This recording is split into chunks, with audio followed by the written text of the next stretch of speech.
down to the river to look for UFOs. And then like a sizable number of people, 12, 15 people went off to look for UFOs. I said to the guy, have you done this before? He said, no, but I did go for a walk by myself one day to the river, to the Hudson River, and I did see a UFO. And one time I was there during the silent dancing. These people came and brought headsets, and there was a DJ, and you could hear the music if you wore the headsets. And there's like 50, 60 people dancing wildly to music you couldn't hear. Yeah. I mean, and where did these people come from? Like they're what do they do when there's no Zuccotti Park? Where do they bring their invisible, inaudible dancing apparatus?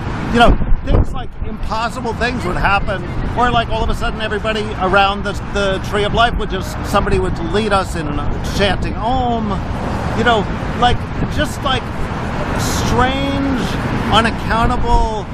It was just delightfully surprising every time I was there. I was like open it sort of opened me up in a way. Yeah. And I liked having all these people that were like liberals would be there. They'd have some petition they wanted you to sign for some bill through Congress. Everybody wasn't an anarchist. It was, there were communists. There were all sorts of people. It was not, it was like everybody kind of had their own agenda in a way. It felt like, there'd be those Ron Paul people would be there. It wasn't uniform. It was the opposite of uniform. One time this like right-wing guy who was like staying in a local hotel came there to like argue us down. Heckler, yeah. Not so much to heckle, like arguing. Okay. We had long arguments with them that went for like an hour, And then finally, I think there were these two really pretty young women, and they like went, and he was an ugly old, right-wing guy from Wisconsin. Not a bad person. But really right-wing. He was just like a Rush Limbaugh, tape recording. And these two women came up to him and they looked him deeply in the eyes, and they said, thank you so much for coming here. Thank you for talking to us. I mean, it was so sweet. People were so sweet. Yeah. I like that, Anyway, that's what comes to mind. Yeah, that was most significant. And so, sorry to change the mood, but what in the operations of the park or in the happenings you noticed going on, what was missing, or on the converse, what kind of things did you see that you wish didn't have to be there in the occupation? I mean, I must say, the thing I'm struggling with is the fact that, which I'm sure everyone is thinking about, is eventually there were these people that were homeless and basically kind of crazy, and they were living there or hanging out there a lot. And I wish there had been some, and some of them are dangerous, particularly to women. I saw a fist fight, a very brief fist fight one day. And then I went up to the guy, one guy said to the first guy, don't tell me to suck your dick. And the other guy said, I didn't tell you to suck my dick. He said, don't you tell me to suck my dick. And then the guy saying, don't tell me to suck my dick, he went up to the guy and punched him. Oh. And then that guy didn't do anything. And then two big black guys, one gay and one a Rastafarian, just interposed themselves immediately between the two fighters and stopped it, And then I went up to the guy who didn't hit back, and I said to him, it's a good thing you didn't hit back. I mean, I felt it was my duty as a human being to say that. And he said, that guy wouldn't have liked it if I pulled out my knife. And then I thought, wow, there are people here, people that, New York's not very dangerous at this point. I grew up here, and I remember when it was a pretty dangerous place. But, there are people here that are scary. Right. But what should you do about that? I don't know. And I was thinking, really, there should have been some system in place a better system to deal with these people that were really, kind of dangerous. But there was a system, in retrospect.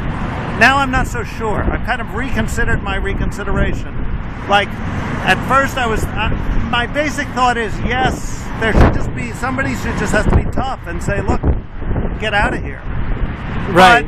But you feel on the other hand, then it wouldn't be this experiment anymore. right. And Exactly. That was the dilemma. yeah, and the experiment that it was, maybe it was destined to have the arc that it had, and maybe arguing about what went wrong. It's a little bit like saying, well, what went wrong in Picasso's Les Demoiselles d'Avignon? It's a work of art. I mean, yeah, maybe the upper right-hand corner could be a little more distinct, but maybe not. Maybe the whole thing. I see the Zuccotti Park story essentially, for me, it was essentially a kind of political version of a work of art. It was essentially a work of art. So it's hard to critique a work of art. It had its own. No kidding. Not one like that.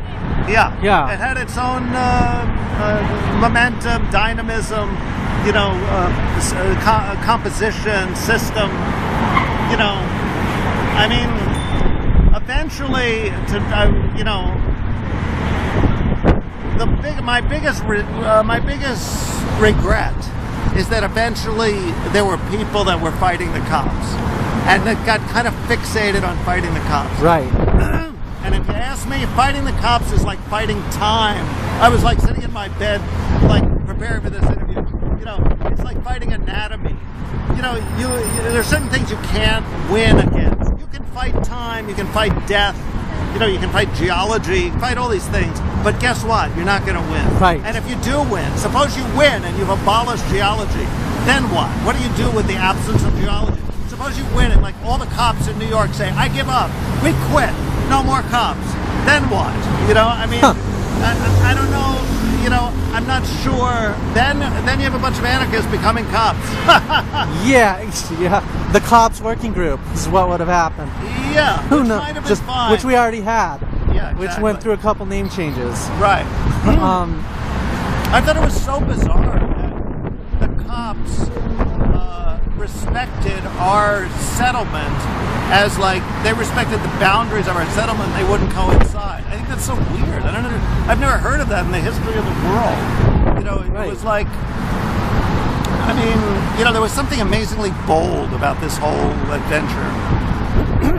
And I think it even scared the cops. It even scared the government. Yeah. Like, people just thought, oh, well, maybe they are their own country. Maybe they're like a Native American tribe. You're not allowed to go in there. Yeah. Wow. Yeah. Thanks for sharing that. Oh, sure. Now here we are, almost 10 months later from the start of the occupation of Zuccotti Park and Liberty Square. Yeah. How do you feel about, what's your read on the state of the occupation right now in New York City?